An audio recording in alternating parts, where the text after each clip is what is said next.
أنامل حواء أبدعت، خطت ولونت آيات وأحاديث وجملا كلهن جمعن حرف الضاد في برواز أطر الموهبة وعرضها على المهتمين.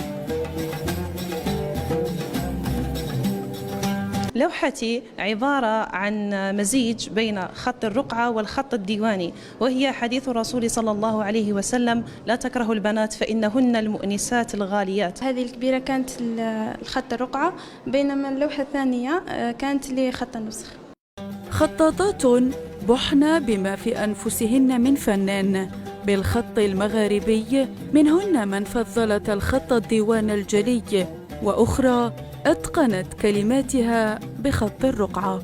الخط الذي شاركت به هو الخط الديواني نسبة للدواوين، وكذلك يسمى بالخط الغزلاني. اسمه نتيجة للمكان الذي تأسس فيه، يعني هو تأسس في ديوان القصر العثماني، فهو كان يعني لما نقرأه هو صعب.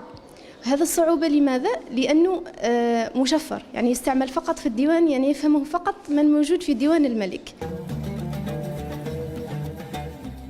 نساء تقدمن فناً راقياً تواصل عبر التاريخ لتحتضنه بنات اليوم بأقلامهن، وتبرز لمتذوقي الفن العربي خطوطاً كانت شفرة تواصل البلطات الملكية والدواوين في حضارات رسمت المسار الثقافي والحضاري لبلد الفن والحضارة.